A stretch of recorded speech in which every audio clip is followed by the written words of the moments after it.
for the Vail School District. We have just exited executive session and we'll proceed with the remainder of our meeting. Would you all please join me for the Pledge of Allegiance if you could stand. I pledge allegiance to the flag of the United States of America and to the republic for which it stands, one nation, under God, indivisible, with liberty and justice for all. Thank you.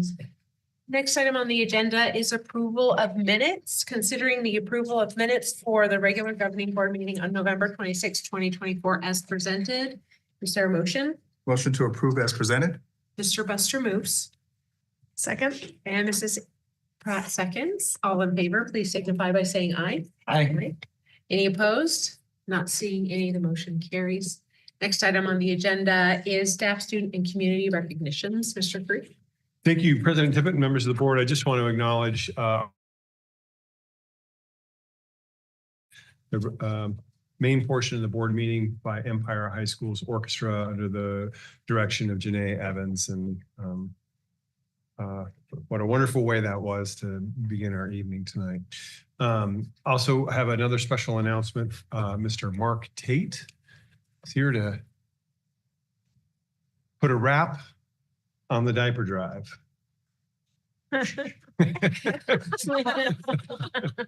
He went there.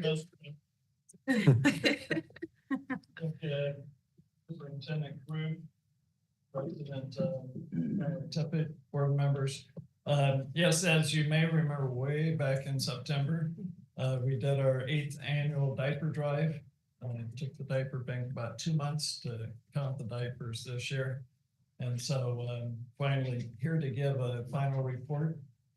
First of all, I'd like to thank everyone who participated in the 2024 diaper drive. Diaper drive is definitely an example of power of community. Thank you to the volunteer coordinators, student service coordinators, principals, assistant principals, staff members, and community members. Yes, truly, education is a community effort. Also like to thank some friends of mine, Ken Prinz, Renee and Jonathan Ehler, the young adult class from Fantano Christian Church, for going to each of the schools and a few businesses and churches to collect the diapers from the schools.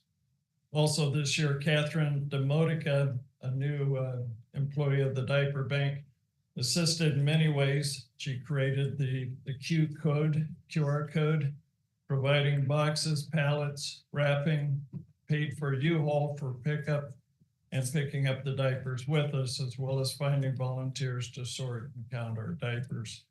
Kind of one thing I want to try and figure out for next year is perhaps use some of our students to wrap the diapers there at the diaper bank. I think it'd be an opportunity for community service as well as kind of learning a little bit more about what they do at the diaper bank.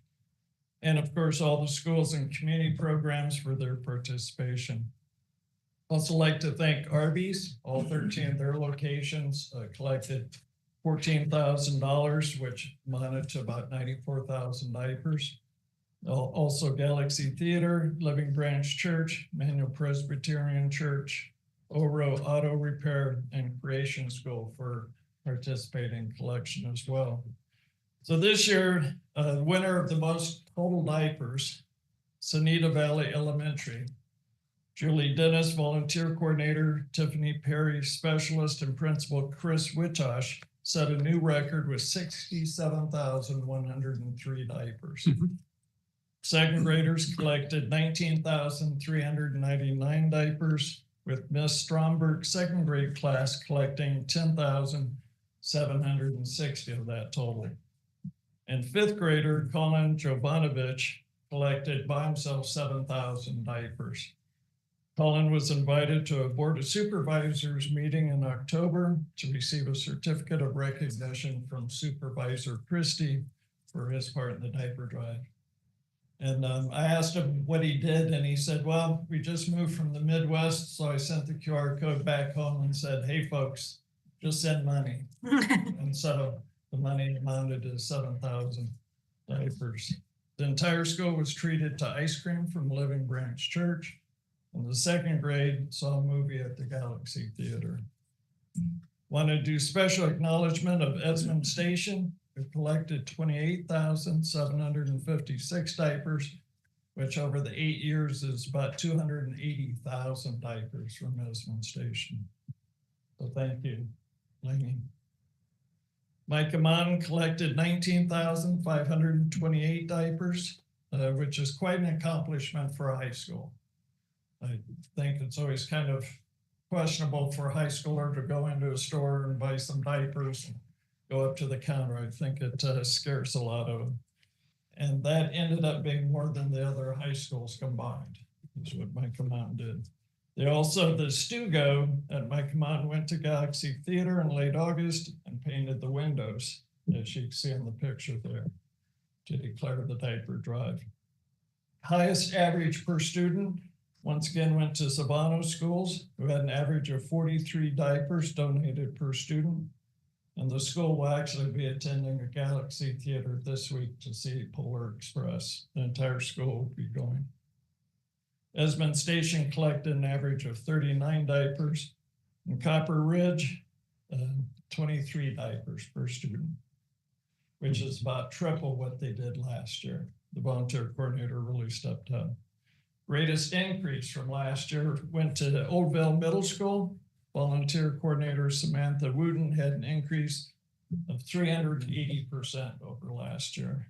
PTA joined forces with Samantha and staff along with their mascot, dressing in a diaper along with student Carter Cochran being by the side of the road to encourage participation.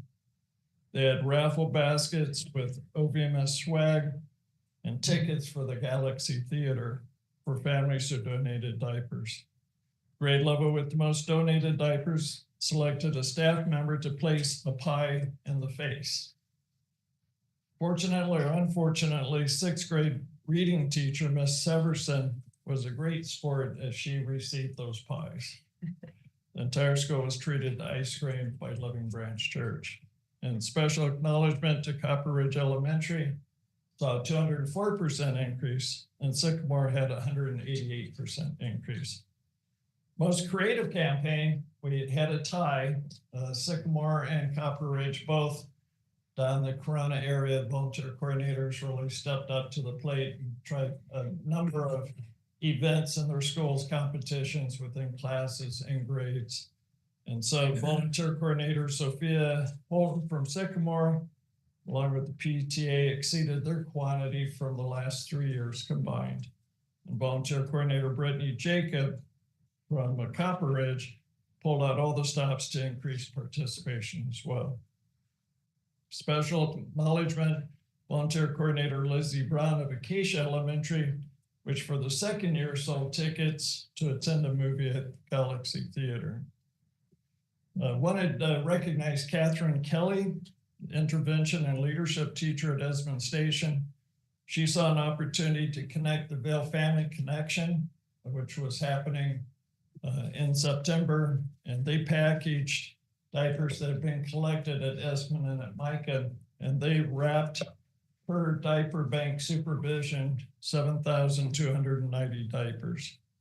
And for the 2nd year in a row, Emma Kelly, Catherine Kelly's daughter, rented space at Sabano and promoted her harp concert with posters in the neighborhood. This year she collected 3,826 diapers. So for this year, our total was 217,092 diapers. So over the 8 years of having the diaper drive in the district, we've collected just over 1.2 million diapers.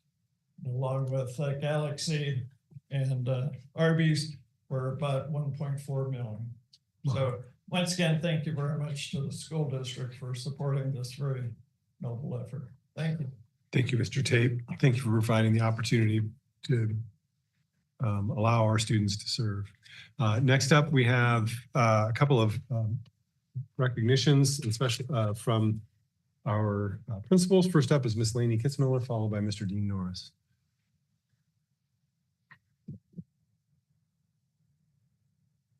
Good evening, President Tippett, governing board members, and Superintendent Caruth. I would like to recognize all of our staff at Esmond Station and the families that contributed to making our Polar Express Winter Carnival a success. Each year, we host our Polar Express brought to us by our PTO, where we this year had over 1,500 students and families come and join us, and it truly takes a village. We start off on Thursday by having a guest conductor. Mr. Tate was our guest conductor for the second year in a row. He came and read the story of the Polar Express to our kinder through fifth grade students. And then one special student receives the first bell of the holiday.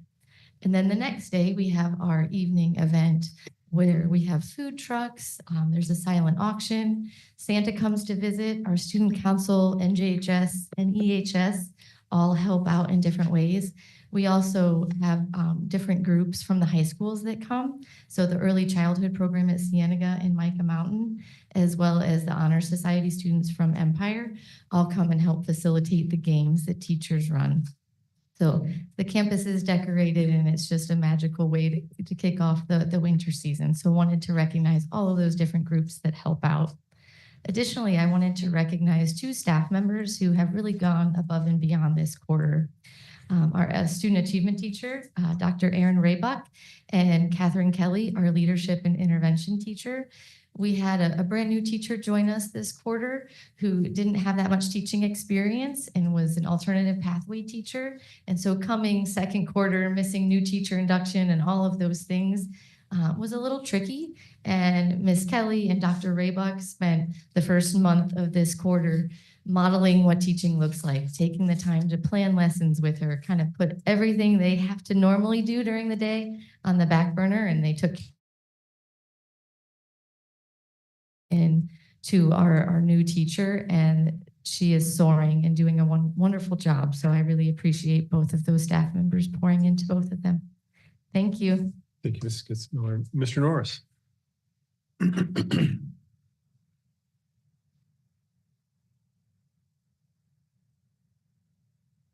Good evening, President Tippett, members of the board, Superintendent Caruth. I want to start out by expressing my appreciation and recognizing a group of people, starting with Jennifer Neal, Chelsea Morin, our special education department, and our student council for organizing engaging and meaningful Red Ribbon Week activities for our campus. The week included impactful messages, EGs, bracelets, obstacle courses, prizes, and music.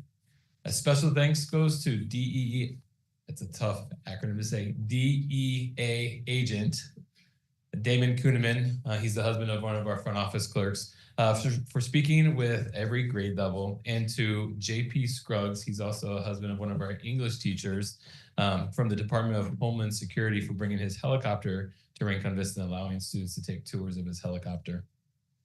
Special thank you to Matthew Kolodowicz, Kevin Abbott Spitzer. Those are our staff sponsors for our NJHS organization, and recognizing our NJHS students for organizing our annual food drive to support local families. This meaningful tradition is pretty neat. It's led by a group of students, and it shares the importance of giving back to the community, which is really neat for our students to learn. I want to congratulate Mrs. Smith's class. She's an 8th grade social studies teacher for collecting the most donations. I want to recognize a couple of staff members, Zach Ortiz, Lorraine Farrow, Sydney Stickroth, Abby Alden, and Jamie Peterson, providing some professional development on our last half day in November. They presented on various educational technology tools to help our teachers enhance their instruction and improve or increase student participation and engagement in the classroom with technology. I want to thank you, our wonderful PTO, for organizing our first annual Rincon Vista Bowling Tournament that was held at Main Event a couple weeks ago. Special recognition to American Openings for being the premier sponsor for the event. Their support is very much appreciated. And last but not least, I want to thank Sydney Stickroth, Jennifer Neal, Jerlene Franco, Kim Valdez, and the Rincon Vista PTO for dedicating their time and energy to make our 15th annual Silver Bell 5K and Kim Conca breakfast a huge success that just took place this past Saturday. I also want to extend my gratitude and thank all of our Rincon Vista staff members who helped organize the baskets for our silent auction. Thank you. Thank you, Mr. Norris. As you heard both Mr. Norris and Mrs. Kitzmiller say, there's a lot going on in our schools right now as we wrap up the semester, especially with winter performances and festivals. And I just want to call a district-wide recognition to all of the staff and parents who are making those events happen.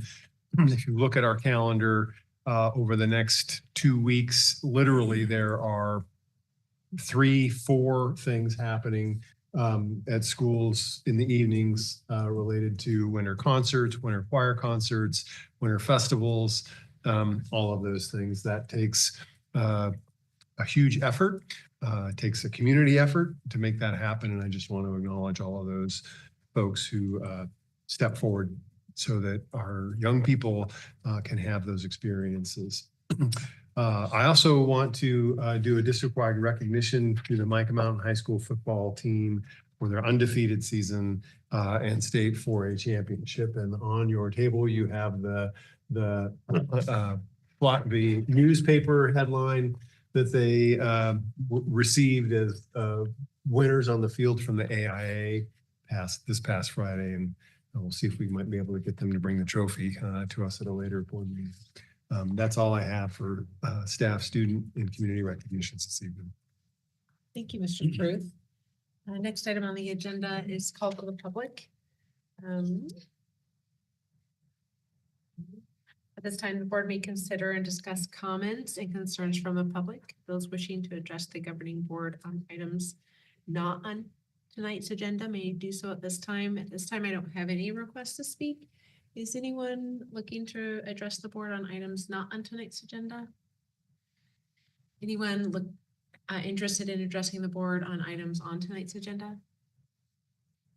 Not seeing any, we'll go ahead and move forward to correspondence and reports and superintendent's report. Mr. Cruz. Thank you, President Tippett and members of the board. I just want to acknowledge we have some guests in the audience tonight.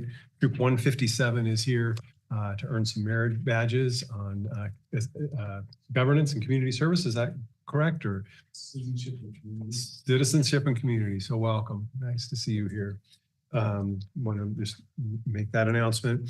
Also want to make the announcement that this is our last governing board meeting of the year. We will not be holding a meeting 2 weeks from tonight, as that is Christmas Eve. So we'll think we have consent that we will board meeting will be in the first board meeting of the 2025 school year will be on January 14th. So just want to make that announcement. That's all we have. All I have for superintendent's report this evening. Right, thank you. Next item on the agenda are board reports. Governing board members may provide a report this time. Any board members wish to give a report? Mr. King has a report. All right, thank you. So since our last board meeting, a few of us actually got to attend a Tucson Roadrunners game where we actually got to do the puck drop. So, and I actually have the puck right here. So it's up here if anybody wants to take a look at it. On top of that, on Friday, we did site visits at Sonita Valley and Rincon Vista. We got to see a lot of the good things going on over there. So I'd like to thank Principal Chris Widosh and Dean Norris and all their staff for inviting us out and actually getting to see all the good things you got going on over there. Also expressing the concerns that you have too, because that way we can actually do what we can to work with you guys. And then also yesterday, also Friday night, we had it seemed like we were all spread across all of Arizona. So while some people were up in Phoenix watching the football game, I was actually at the fundraiser for the Vail School District Foundation over at Arby's. So, and that was actually pretty good. We got to see Dusty from the Roadrunners. He came over and visited for a while. So, and then yesterday got to attend a reality check lunch with Superintendent Caruth over at Rincon Vista and just got to hear a lot of just personal discussion from some of the staff. So, thank you. Any other? This is Anne. We will just, we got to attend the Micah Mountain Rally in the Valley last week. Yeah, that was fun. Before they left for their game, which was fun. It was just, we appreciate being asked to join those things and be there. So that was really fun to kind of cheer them on before they left. And then last week I was able to attend Sanaga's choir and percussion concert. And then this early this evening was their fine arts showcase, which they presented for drama, choir, orchestra band, photo, and dance. And so, and then I also got to attend the site tours. So thank you, Mr. Norris. And I think one of my favorite things, I loved seeing your campus, but I think appreciated just the time we got to spend together, just to sit and talk and learn. And so thank you. And also to Mr. Witosh for the time that he took walking around the campus with us at Sonita Valley. And I just want to say thanks to Mr. Tate and also Mrs. Kitzmiller. Like, I think tonight I'm like a little sappy, like thinking of my kids that were so involved in things over the years. And I'm grateful for all of the work that goes on and within our community. And so thank you to all of our community members and principals. So thank you. Thank you. Mr. Buster. Well, you might want to take out a good book. I know, I apologize in advance for repeating what the other board members have shared, but there's been a lot going on and I took copious notes. So on Wednesday, November 27th, I, along with fellow board members, Callie Tippett, Chris King, and Allison Pratt, and 3,000 other Vales. Oh, no, I'm sorry. You weren't there for that one. I apologize. 3,000 other Vale community members had the amazing time attending the Roadrunners hockey game. It's all thanks to the fantastic and ever vigilant efforts of Darcy Minto.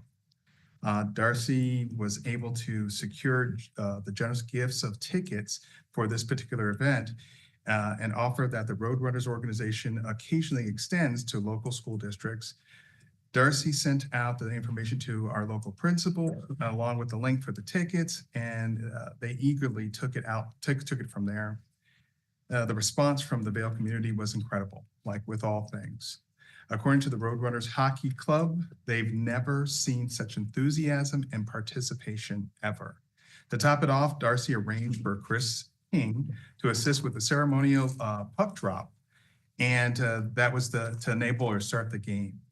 Along with Callie Tippett and Principal Barger, I got the opportunity to join them for this very special moment. Huge thanks to Darcy and the Roadrunners hockey team for making this very memorable evening possible.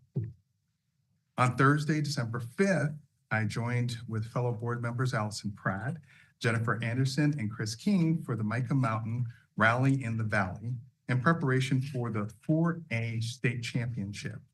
Obviously, the exceptional event worked very well because on Friday, our Micah Mountain High School football team brought home the championship.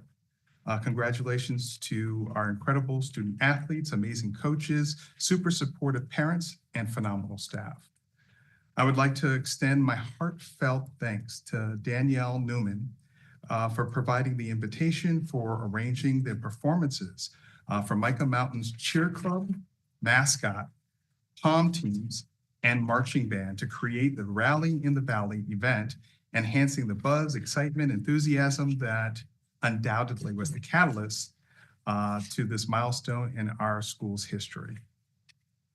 On Friday, December 6th, our board was joined by Superintendent Caruth for a site tour of Sonita Valley Elementary School and Rincon Vista Middle School. Huge appreciation to Sonita Valley's wonderful principal, Chris Witosh, for a great tour of the school, showcasing their incredible and engaging staff, for sustaining a culture that embraces a sense of community. Many thanks to our Rincon Vista's principal, Dean Norris, who lives the life as a passionate educator, profound supporter, and advocating administrator. I really appreciated how he and his staff care for every student and parent as if they were members of his own family. Many thanks for their hospitality of both principals. I can't say it enough. Again, super congratulations to our Micah Mountain 4A champions who went to Phoenix looking for adventure and came back victorious. Yesterday, I had the opportunity to attend the Micah Mountain High School Computer Science Night.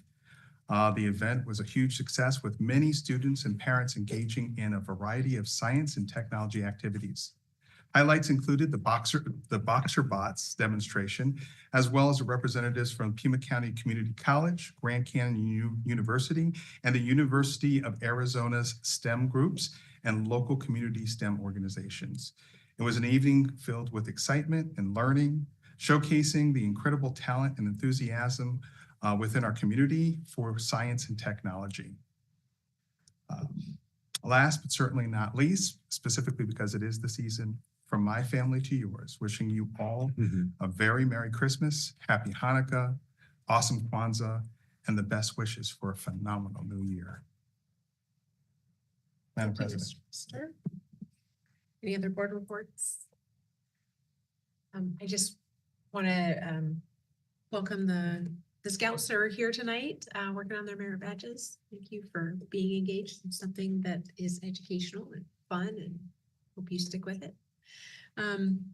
Just really want to say thank you to all the parents and staff who are engaged in all of the many activities that are going on throughout the district that make school really engaging and fun for students of all ages in our school district.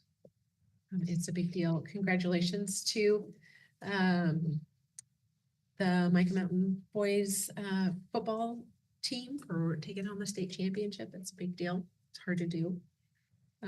So very excited for them to have gone through that experience, and thank you for Mr. Group for providing board members not in attendance a quasi play-by-play. So we could stay rooting for the team. So with that, we'll go ahead and wrap up board reports and move on to the consent agenda.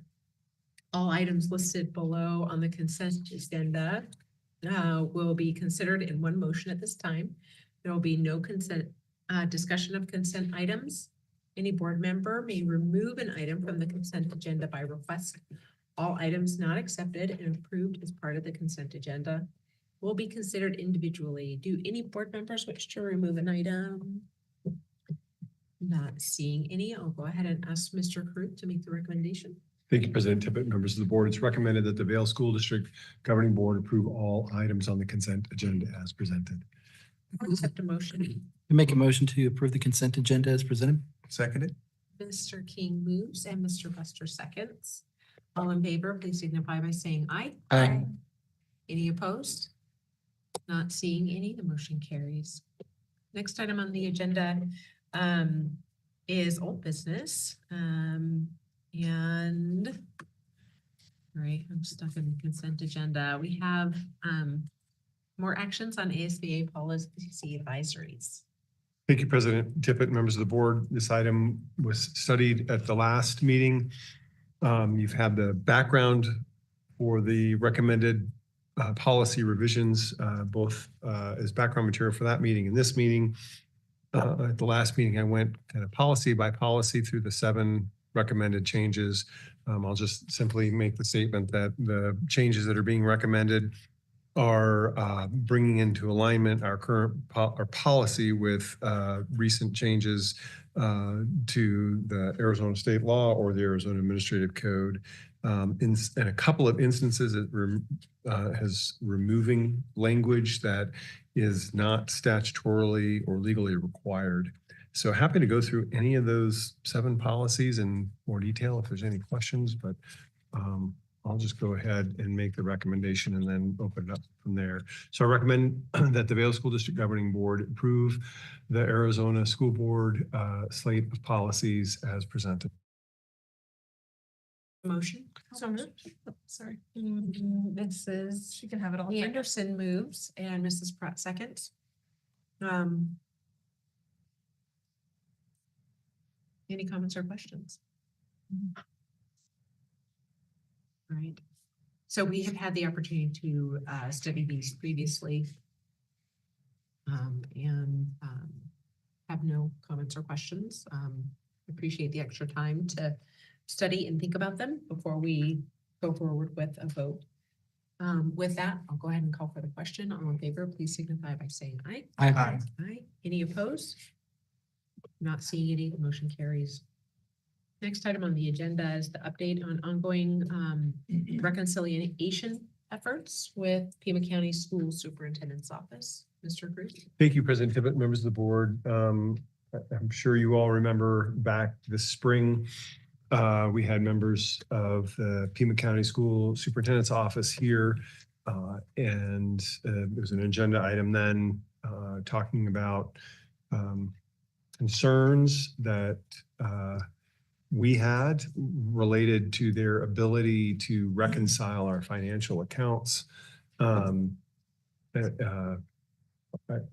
Quiros will provide more detail, but in essence, we need to have our accounts squared away with their accounts in order for us to be audited and receive a clean audit. Due to some inability on their side to do that cleanly and timely, we received an audit finding of which we introduced a letter from them, they took responsibility for that. Mrs. Quiros and her team have been working with the Pima County School Superintendent's Office diligently since that time to prevent that from happening again. And also to look at taking action to work directly with the Pima County Treasurer's Office and not having to go through the Pima County School Superintendent's Office for that, which has taken quite a bit of work on her staff, her staff as well. So Mrs. Quiros is here. Asked Mrs. Quiros to come and just provide a quick update on where we are in that process. Since it's been a few months since we checked in, Mrs. Quiros. Members of the board, as Mr. Cruz was explaining, we had spent a great amount of time really working with the Pima County School Superintendent's Office and then working directly with the county treasurer's office. In March of 2024 is when we started the reconciliation for 2023-24. And that was because the county school superintendent's office had not been up to date. They actually contracted with an individual, Tina Norton, and we worked with her side by side to do the reconciliation for 23-24. Okay. Typically that would be done on a monthly basis. However, as Mr. Cruz explained, that hasn't been the case, unfortunately, with the Pima County School Superintendent's Office. And so Tina was able to work from March through July to bring up the reconciliations to what she could do from her end. And that was reconciling the treasurer's accounts to the Pima County School Superintendent's account. All along, the school district has been very proactive in offering our services to help with the reconciliation with the Pima County School Superintendent's Office, helping identify what some of those transactions were for, where they belonged, and we have continuously offered services. We make contact on a regular basis. We email the team that's up there. We make phone calls to them. I will say the treasurer's office has been very helpful to the district and has allowed us to reconcile our accounts directly to the treasurers, even though that's not where we should be at this point. But we would truly should be going through the Pima County School Superintendent's Office, but we needed to make sure that we knew where our cash was, and they worked with us on doing that. And so when we presented our annual financial report in October, we made sure that we matched with the county treasurer's office. We are still in contact up until this evening at 5:26 with the Pima County School Superintendent's Office to finalize FY24 for us. There are a number of reconcilable items. We are working with our auditors, and I'm sharing with them all the documents that we've received in addition to everything that we've asked the Pima County School Superintendent's Office for in the way of making sure that they have copies of all of our entries and all of the things that we know we've sent to them. We have been asked by the auditors to ask for an extension to finalize our FY 23-24 audit. We have submitted that. We have been approved by ASBO International, which is the organization that will review our entire audit. And they provide us a certificate of excellence. So they've allowed us an extension until February 1st. We are still working with another organization, which is GKLEBER, who is also required to review our annual audits. They at this point have not extended that. They have not approved that extension. That approval is because, that denial is because It's for the exact same reason what we did 22, 23. And so I'll be working with the auditors to continue to request and work with GFOA just because we need their approval to continue on with our audit and with this reconciliation. We've offered everything that we can in our power. So as a treasurer's office, it's just a matter of the staffing that is at the Pima County School Superintendent's office and their knowledge of the accounting system that is up there. They're also looking at going to a new accounting system, so they're trying to balance those projects. I've been in contact with Peter Lane, who's a deputy of the Pima County School Superintendent's office on a very regular basis. He understands the impact that this has on Vail School District. I have explained to him many times how that affects our school district. And I will continue to work. There's that pressure there. Dustin Williams, the county school superintendent, is very well aware of this entire situation. And yet we're still here working on trying to finish up our accounts. Like Mr. Cruz said, we have also been working as a department to prepare an accounting responsibility plan, which I'm working with the Arizona Auditor General's office as part of the steps that we have to go through. That plan will be reviewed by the county treasurer's office. January 1st is a deadline for us to have it submitted, but we have to get the Auditor General's office approval, and so I'm working with them. They are going to wait until our FY24 audit is complete. And so typically an audit would be done by the end of December. We'd have all of our certifications submitted and waiting. But in this case, I just received an email from the auditors and it looks like we will definitely need that extension. And so we're working diligently to reconcile, to provide our services, because we can't close out our books until the county school superintendent's office closes them. So we're definitely doing everything that we can. Our accounts are definitely they're reconciled with the county treasurer's office. And so please understand that all of the accounting that we do is accounted for and reported correctly in our AFR. And even as we're in the new fiscal year, everything is accounted for accurately. It's just another agency does not have all of the reports correct. Mrs. Quiroz, can you maybe also expand on you're explaining that and where we are with the situation with Pima County School Superintendents? We're not alone, correct? I mean, That's correct.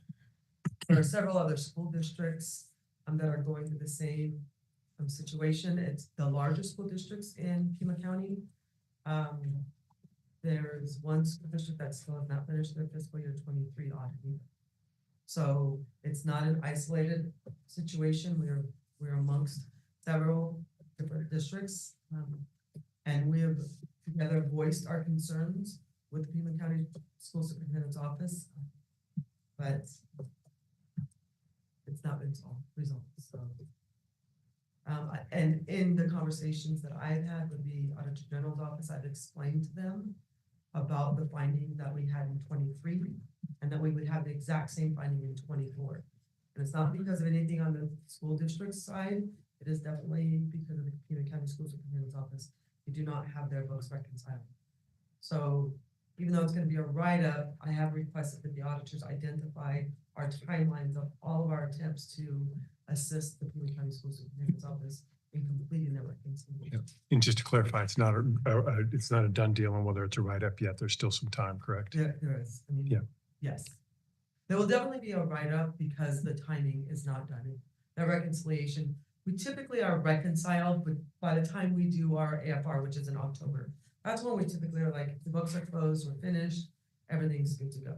That would be a typical fiscal year closure. Because it wasn't done by that time, here we are mid-December, and it's still not finished.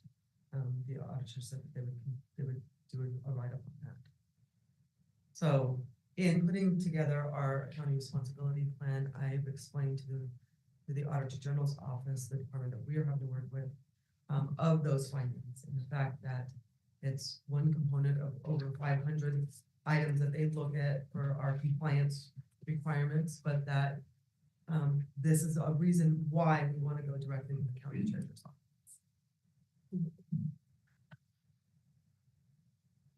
Any comments or questions? Mrs. Pratt? So just to clarify, so you have gotten one approval to extend to being audited, but not the other one, correct? Is that what I'm understanding, right? And the other one is the one that we need, right? President, members of the board, we actually need both of them. And the reason why Okay. we need both of them is because we could do a regular audit, right? We could get a regular report and be done with it. But they all, along with many other school districts, do a comprehensive financial report. And in order to do that and to receive a certificate of excellence, which means other agencies outside of the school district have reviewed our audit. And if you pass the reviews, you're given a certificate of excellence. So it's an extended audit that we do, and we requested that. And it's important to us because when we're going out for bonds, it makes a difference when you're putting your audit out, and it's much more comprehensive than just a normal audit. And so, yes, we need both of their approvals. I will be working with Pima County School Superintendent's Office to provide another written explanation to be able to submit to GFOA. And so I'll keep members of the board updated as we are moving along. We just received the denial today. So I'll continue to work with them on that. Mr. Buster? Forgive me, but I'm seeing this obviously as a negative trend, and I'm looking for what's the catalyst to fix this negative trend. So I guess I'm asking, at the county level, at the state level, what is being done to assure that this does not reoccur in the future? And two, what is it that the superintendent and the board can do to assist you in your efforts? Well, Mrs. Kiodos, go ahead. President Tigger, Mr. Ruth, members of the board. One of the things that we can do as a school district is apply for the accountability plan program. That's what we're doing right now. We're in that process. So just to be clear, so that we work directly with the treasurer and cut the Pima County school superintendents. That's the ultimate fix for us here.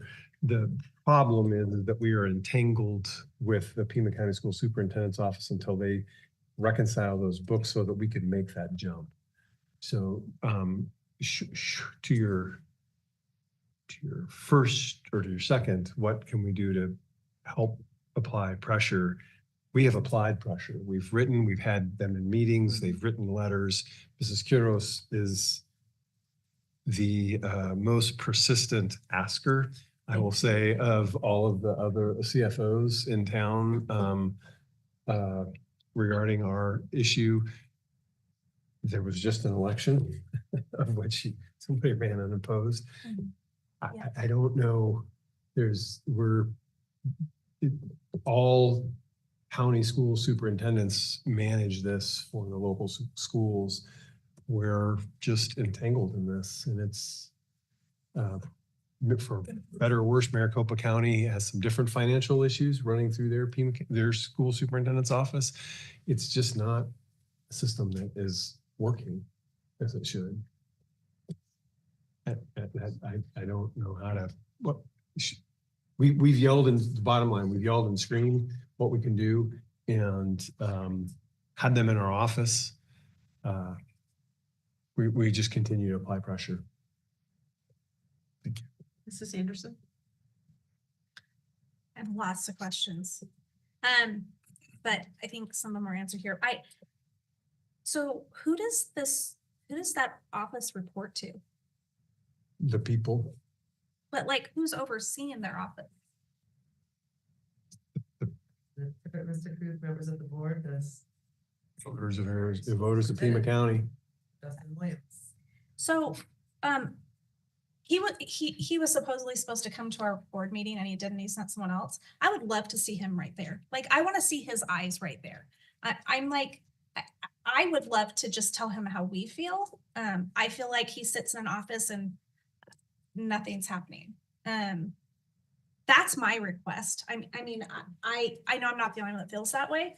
That would be my request to him, is to come here so that we can see him. And I'd love him to tell me, and see his eyes. Because last time he was supposed to come was our understanding, and he sent someone else. And that was concerning.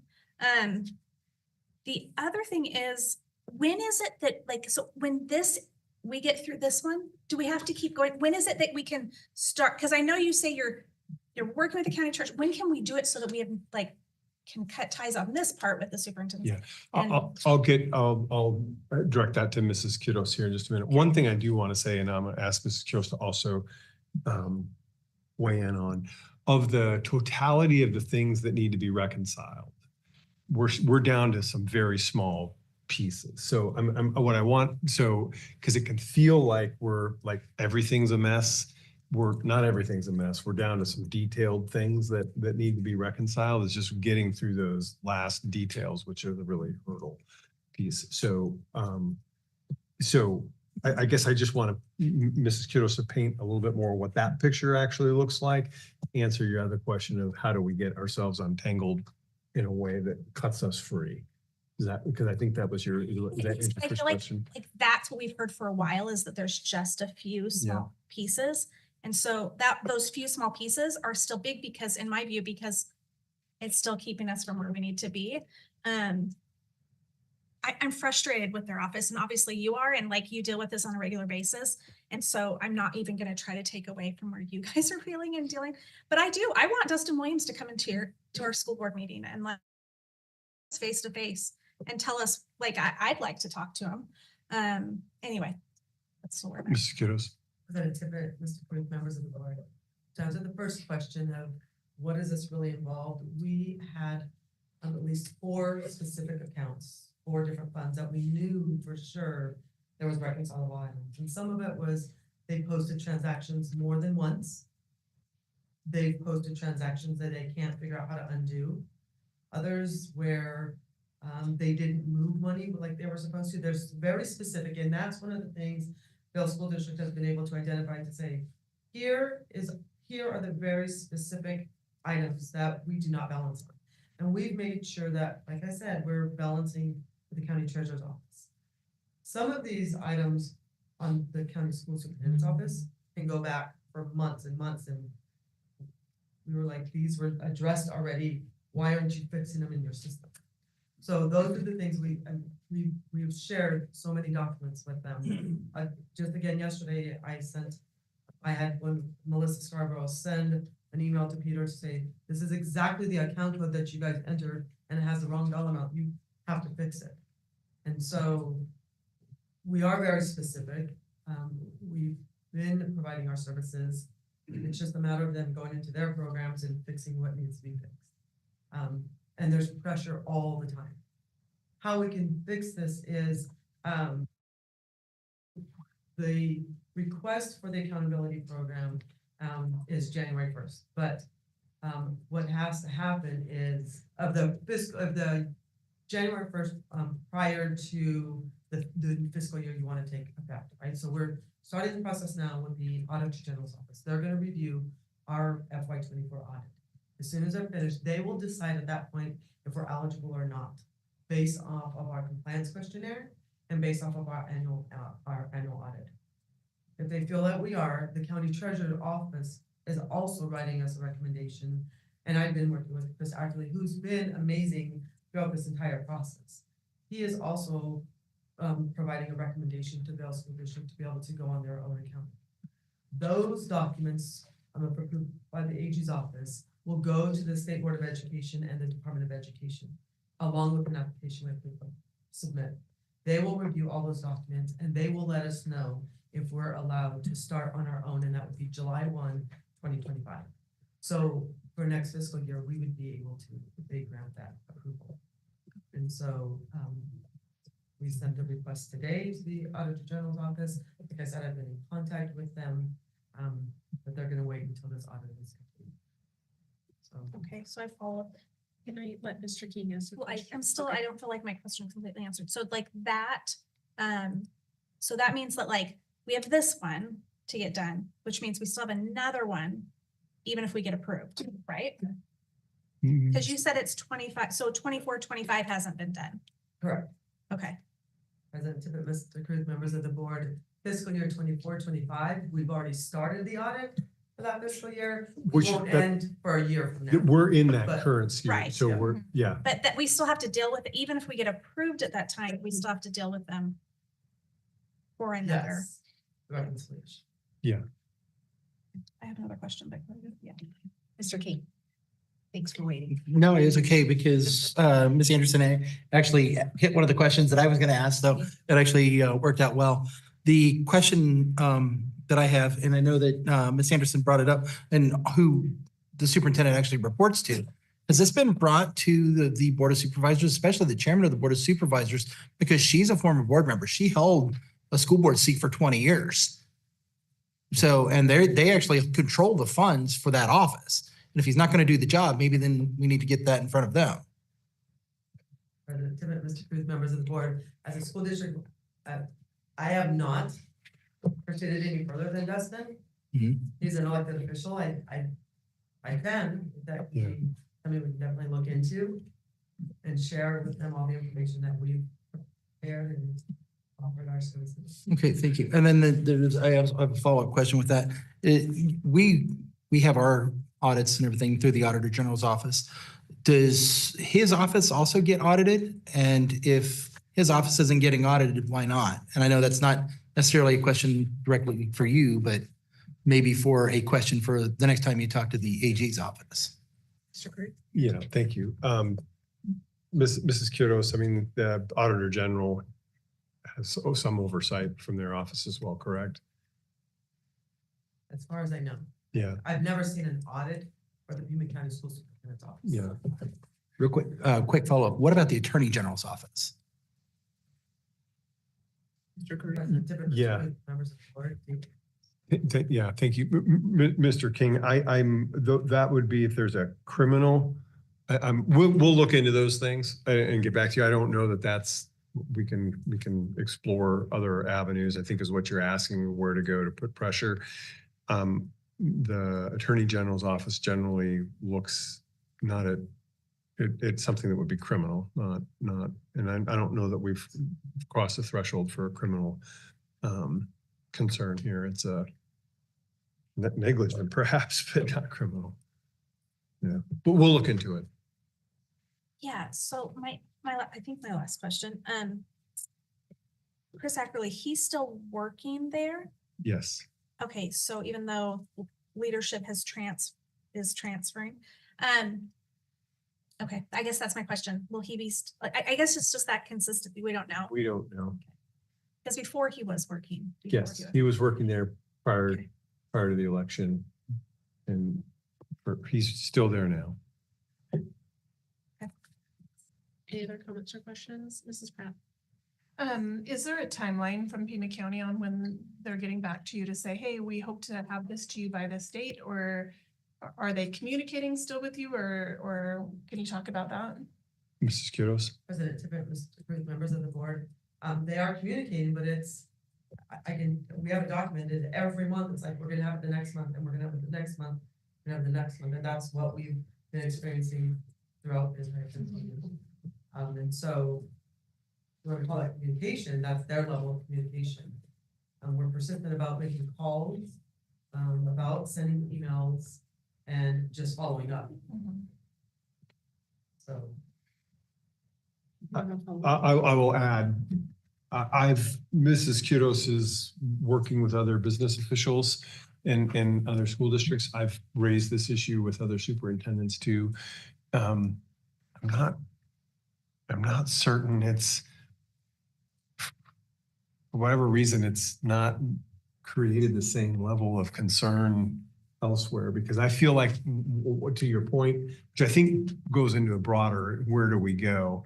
It would be much easier if it were Vail and Amphi and Marana and Tankerverde and others that were saying with this unified voice, here's what that is. But I will continue to work that avenue, but in my previous attempts have not had It just it doesn't seem to be the same level of concern. Is that what you're feeling also, correct? And why would that be? Would it be, I mean, is it not affecting their bond rating like it could us? Mrs. Kudos, do you have any idea on that? Yeah. It's because they don't have a Miss Kuros who's like completely. Pretty much. And they're working her tail off to make sure this is happening. Yeah. I don't want to dismiss an audit finding by any means, but I just don't. Yeah, I don't know that it's just risen to that level, same level of concern. So, which builds pressure. So in a weird way, we're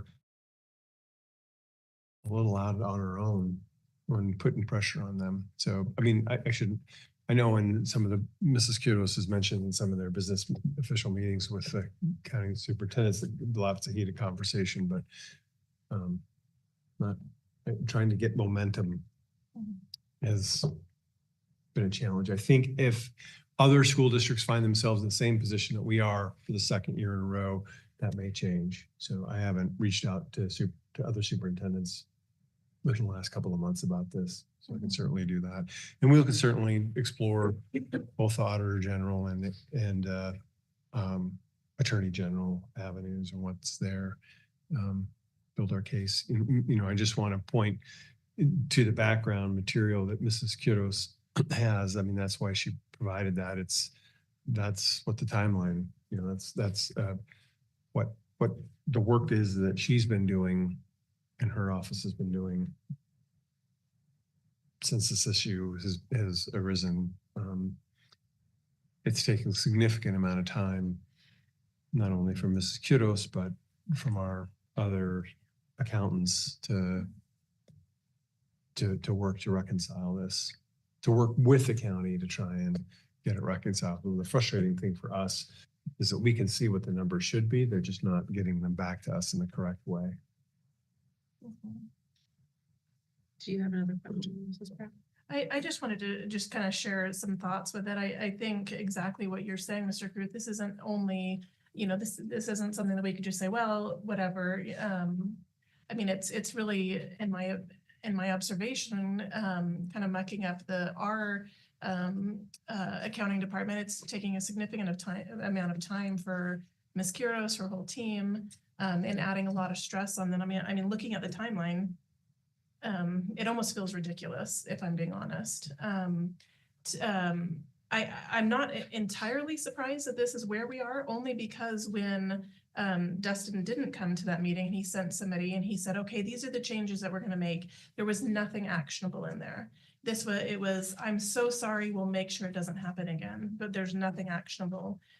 I couldn't piece out anything that they were doing to change the situation. And I don't bet, but I would bet money, if I was betting, that we will be in the same position a year from now, that Ms. Kuros will be giving a very similar update until we have completely cleared and completely uncoupled from this position. So I think, to me, my feelings are that we need to change the pressure where we're applying pressure. And I think going to the Board of Supervisors is a great idea. I think it's just something we need to, they're not changing their actions. And so we need to change our actions on what we're doing. And I feel like it's time.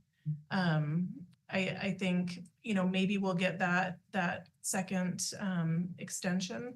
Where are we going to be next year when they're saying, this is the third year in a row you're coming here asking for the same thing?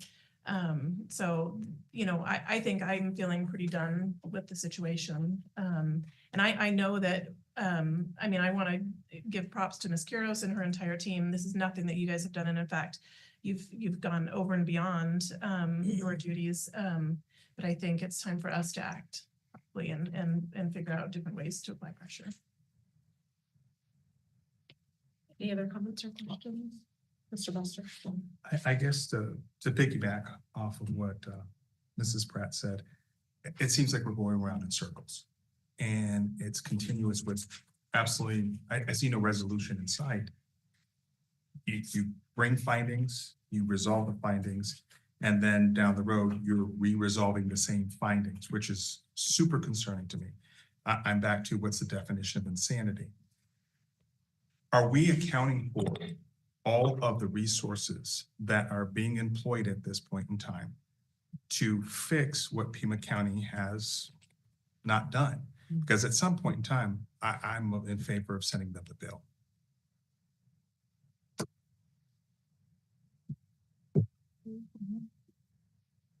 Are you accounting for all the resources that's being employed Yeah. to fix their issue? Yeah. Mr. Mrs. Kuros can answer more specifically. I don't know that we've had a running tally on that, but I mean, we can certainly do some estimates on what that looks like. It's been significant. What's hard to parse apart is there is regular and necessary communication back and forth with their office on a regular basis for reconciliations anyways. And so what's above that? And I'm just looking, if we're going to go to Pima County, I'd like to go there with ample amount of facts to bring before the Pima County Board of Supervisors. Yeah. What I hear you say, and one of the reasons we want to put it on as an inform item is to keep you informed of where we are. What I clearly hear, and Mrs. Kudos clearly hears also, is echoing of our frustration, and that it's time to take the next step and working to ramp up pressure at their office to do everything we can to get it resolved. So we'll continue that process. Thank you. So I just like to weigh in. I think it's really important that we can continue to work on any avenues that we can work on. And so I appreciate the efforts that are happening with the county treasurer's office to make sure that we're aligned with their accounting and for the public, that's where the money actually is kept. Right. And that's where the money goes in and the money goes out. And so our books match their books match our books, and the superintendent's office has mucked it up somewhere in the middle, and it's holding up our audit, which is mandatory, so that we can be clear and transparent with the community. And so I really appreciate the efforts that we've taken to be in alignment there with the treasurer's office and to begin the process to transition away from the county superintendent's office. My question was, what would be the soonest way that we could timeframe that we could uncouple, but it sounds like that uncoupling probably won't occur until we can wrap up an audit in time. Or are you getting a feeling that there might be some wiggle room on that January 1st date? Mrs. Kudos. President Tippett, Mr. Booth, members of the board, there is no wiggle room. It's in statute, what the requirements are. It's January 1st, prior to the fiscal year for that accounting responsibility program to be effective. So there's a process because they look at your audits, they make sure that you're gonna have enough time to implement the changes that you need to implement, purchase whatever equipment you need in order to be implemented. We also have to remember, we have to make sure that even though we're reconciling with the county treasurer's office, county school superintendent's office needs to be able to say, okay, here's their books. And so we'll be working through that process the entire time. And so I know that one of the things that the county school superintendent's office is working on is implementing a new accounting system. And that's another struggle we've had, is they keep wanting to implement at times where districts across the county are like, that's not the ideal time because we're in the middle of payrolls or we're in the middle of budgeting, or so we've worked with the Pima County School Superintendents on looking at a different date to actually go live with their program. So they have people that are focusing on that new software system and people that are working on reconciliation. So they say that once they're in that new accounting system, that the reporting will be in a timely manner. But you just have to wait to see when that happens. Thank you for that clarification. So kind of, if we can't get the county superintendent's office to clear things up by January 1st, then we've got a whole nother year before we can resubmit. Ms. Kudos. Members of the board, no, it's January 1st. We have to have our request into the Auditor General's office, which we already have. Okay. We already have met that deadline. Okay, The Auditor General's office is gonna wait until our fiscal year 24 audit is complete. So we're hoping that that'll be finalized by the end of January. And then we'll get all of the reports and then we'll send that in. And the Auditor General will start reviewing it at that point. So we're hoping that by the end of January, this reconciliation will be completely done. And we'll be able to move forward with the FY 24 audit, which is needed for that application for us to be on our own. So there's two things underway currently. There is the reconciliation of the fiscal year 24, which is what Mrs. Kiddos is talking about. And there is the ongoing early month by month process of reconciliation of the FY 25 budget, which is what we're currently in. The application requires the reconciliation and closeout of the 24 audit for us to apply for what would then be working directly with the treasurer, approval of our ability to work directly with the treasurer for the FY 26. Mr. King, you had a question. Thank you. So I guess the question I have is we can't reconcile this. This affects our being able to audit. The audit affects our potentially affects our bond ratings, which potentially affects our tax rate, which go down the line, you're looking at our community paying more taxes for somebody's negligence. Yeah, there's some leaps in there, and we're yes, there's some concern about that, but I that's not the only thing that's considered in bond ratings. There's lots of other things, and so again, of the totality of things that can be findings for a financial audit, this is something that's pretty transparent that it's not on us. And so I think it's early, I guess Mrs. Kiddos, please ring in. I think it's a little early to make an assumption that what will it or won't it, what direction would it have on a potential bond rating? I don't know, do you have anything else to add, Mrs. Kiddos? For the members of the board, it's a timing. That's what the audit write-up would be, is a timing issue. Please understand that financially, we are completely accountable for everything. We're in compliance with making sure deposits are done in a timely manner, that expenditures are processed, that they're done to the right vendors, that we are not, like all of that accounting part, the financial part of it is done accurately for Vail School District. Myself and my team are amazing at doing that. This is a timing reconciliation with the Pima County School Superintendent's Office. It's not that our money's being held somewhere or they're putting it in the wrong accounts. Like, we are making sure that our records are clear with where it's at. And like President said, all the money goes to the treasurer's office. So it's a timing of when the Pima County School Superintendent's Office finishes their reconciliation. So, as you have these delays, what happens is you submit your reports at a later date. You don't meet those deadlines. And so then you have to explain what's going on.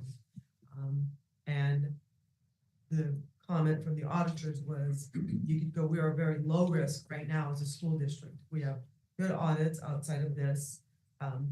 We have findings, but they're not significant. And that goes for all districts. Anybody, You don't have 100% audit. There's just things that they're going to find, like something that's after the fact, something not major, right? But what happens is when you are late because of a timing issue to submit some of your reports, that makes your risk a little bit higher because it's not being submitted on time.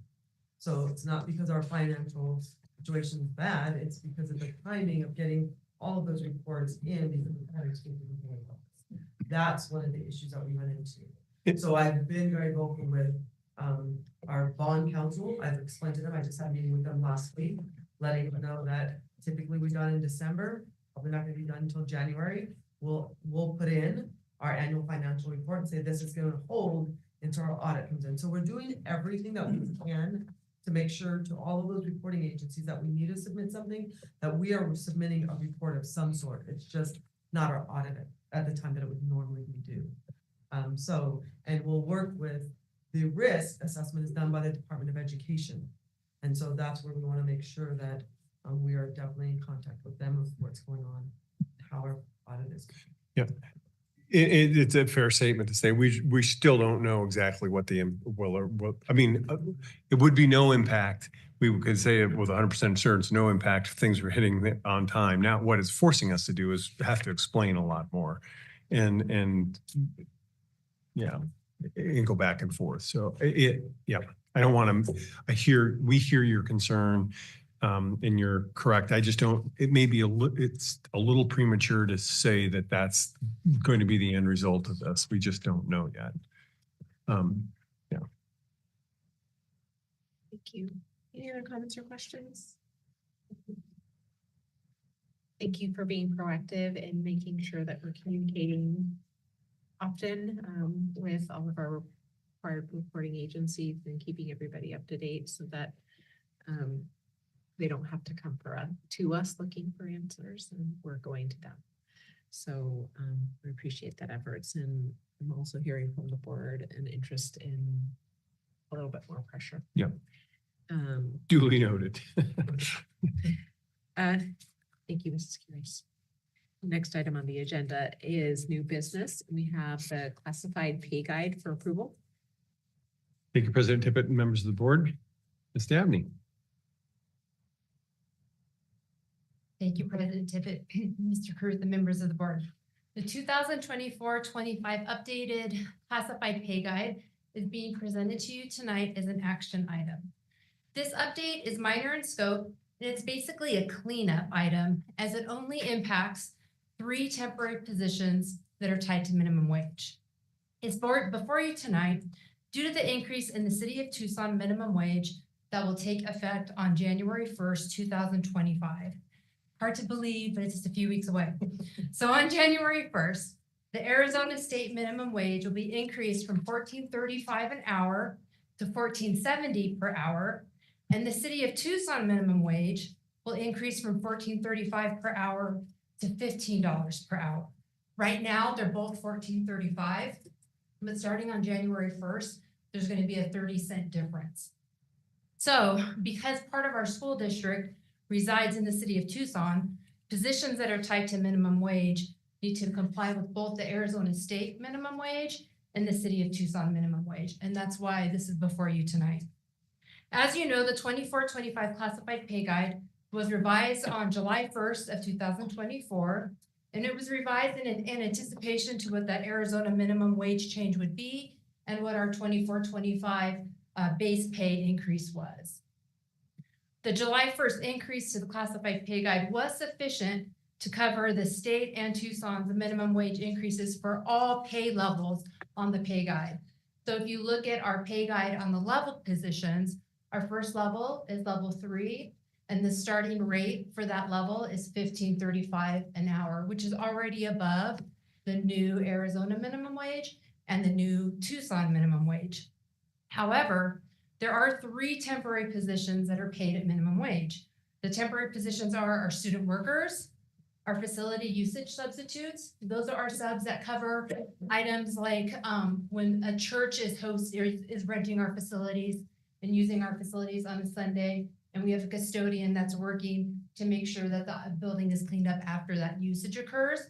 So our facility usage substitutes and our athletic event coverage. You can see those specifics on page 5 of the classified pay guide, the very last page kind of towards the bottom. If approved, the recommended change for these temporary positions will increase from $14.35 per hour to $15 per hour in compliance with the new City of Tucson minimum wage and will be effective January 1st, 2025. The estimated budget impact of this change is pretty minimal for the remainder of FY25. It's approximately $4,000 or $4,012. So really, I'm happy to answer any questions that you have, but I'll turn it over to Mr. Caruth for the recommendation. Thank you, Mrs. Dabney. I recommend that the Vail School District Governing Board approve the updated 2024-2025 classified pay guide as presented. Accept the motion. Motion to approve as presented. Mr. Buster moves. Second. And Mrs. Pratt seconds. Any comments or questions about the pay guide? Thank Thank you for keeping us compliant and up to date. No other questions. So I'll go ahead and call for the vote. All in favor, please signify by saying aye. Aye. Any opposed? Not seeing any, motion carries. Next item on the agenda is Maintenance and Facilities Department structure. Mr. Groot. Thank you, President Tippett, members of the board. As you know, Ron Hemore, for a long time maintenance and facilities and maintenance supervisor, retired earlier this semester. Mr. Wood has been evaluating the best way to kind of restructure that, and also just frankly spending time talking to the folks in that department. And we think we've landed on a really good structure. Just want to present that to you this evening. So, Mr. Wood. Thank you, Mr. Groot. President Tippett, members of the board. Want to first recognize Mr. Ron Amor and Ms. Tracy Pensby. For 35 plus years, they took this district from basically one facility to 28 facilities, or 27 facilities. We're building our 28 right now.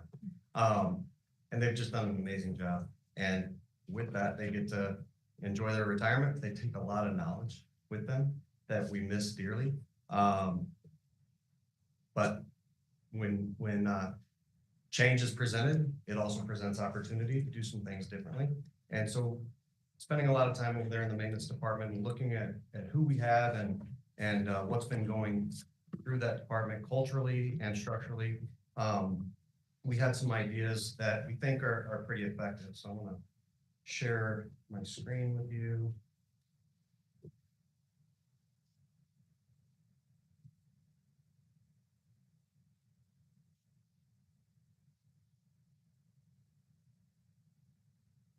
When working with the maintenance department, what we're really looking at is treating the staff more like what we've done in our schools, where we have specific departments for electrical or general maintenance or HVAC, grounds, etc. And coming up with, we have several leaders throughout that department that are very capable of leading a team and doing even better for our school sites. So taking a number of the work orders that we receive and phone calls that we receive daily, it's evident that most of those are somewhat safety related. And so Mr. Beam, who has been in that safety director role for the last couple of years, has been working closely with the maintenance department on lots of those different work orders because it is a safety component for the maintenance technicians as well. So what we're looking at is Mr. Beam being that maintenance and safety supervisor that works with the various departments on all those work orders to help our school sites out. And then also looking at the team lead, if you will, as somebody that can lead those teams on a weekly basis and holding those meetings, just like we would do with our third grade team at a school site, where they meet as a team each week and discuss what the plan is for the following week, etc. And it's something that the guys have been asking for as well, that they want that connection with each other so that they can perform their jobs better at the school sites too. Another idea that we've been talking about for quite some time was adding a parts clerk position in the maintenance department, similar to what we do in our transportation department. Time efficiency, cost, there's so many different things that can help our guys be more efficient with their time too. And we have that person in place now to get that inventory built up, but also working with the guys on what their needs are for what they use. And we used to have to run into town every day to Home Depot, right? Well, fortunately, they've built a Home Depot across the street within our district, so it's a little bit of a time saver, but the parts clerk still will help the entire team be more efficient within our schools and within our district. Thank you, Mr. Wood. I just also want to add, so the intent is to move Mr. Matt Beam into the safety, or excuse me, facilities maintenance and safety supervisor position, and which is kind of an expanded role from what Mr. Hemore held. So you may be asking yourself, so what happens with the safety director piece too. So we have worked with Jerry Brown, who is the director of transportation, and also, as you know, has a background in federal law enforcement, in particular running federal protection for courthouses. He was in the safety director position when we asked him to go into the director of transportation. Now that he has an assistant director of transportation, he has some bandwidth to be able to help us with the safety component. So we're looking to add some additional duties to Mr. Brown, and he would be the safety, or excuse me, the director of transportation and safety, and a part of a safety team. The safety team would be him, along with Mr. Matt Beam on the facility side and Mark Molina on the coordinator side. So really kind of rounds out the team a little better and leverages everybody's expertise on that safety team side of things. We meet monthly as that group anyways to kind of troubleshoot what that looks like. What I like about that direction, as Mr. Wood is pointing here, is it creates avenues for advancement within his teams and builds culture there in that way. And it also leverages Mr. Beam's strengths. And we have a large number of issues that deal with facilities that are safety related. So he's still be a big part of that. What Mr. Brown's expertise in is really the prevention side of the safety emergency things and planning for that, and looking at, building structures and from the lens of what happens when somebody approaches that from a threat standpoint, training, what's necessary, all of those things. So I feel like we've got a pretty well-rounded process to be able to do that. And Mr. Brown is really excited about jumping back in to that as well. So happy to, this is an inform item, but wanted to just bring it to you to inform you on what we're thinking and where we're going. So see if you have any questions on that. Any comments or questions? Mr. Buster? That's impossible. I yield. Mr. King? Thank you. This is actually, seeing this alignment is very similar to what the military or the Air Force does with their civil engineer squadron, where you have the supervisor or the maintenance, basically the base civil engineer who oversees various aspects of it, and then it's broken down into operations. This would be more of along the operations side, where you actually have the trades actually out with a trade supervisor. So this actually makes a lot of sense. So thank you for putting this together. Any comments or questions? Right. So I'm wondering, it feels like we're fragmenting our safety efforts, and I'm concerned if that means there's more places where holes are happening. And so I just, with that being, one of the things that we're really focusing on as an organization, and that we're hearing from parents, that we need to keep this at the forefront. I think maybe I'd like to understand the safety team aspect a little better. Yeah, thank you, Mrs. Tippett. And I want to be mindful that that's not a posted item, so I don't want to wander too far off onto that, but happy to provide more information relative to that. I just wanted, I knew that this issue would probably raise that as well. So I just wanted to address that. I will say, we have had that same concern, but I feel that where we are is actually puts us in a much stronger position and not a weaker position, because we're leveraging people's expertise, in particular because we have the safety coordinator position that's there in Mark Molina. And it's really how are we directing Mr. Molina, and where is he going, and what the expertise that's driving that. We're putting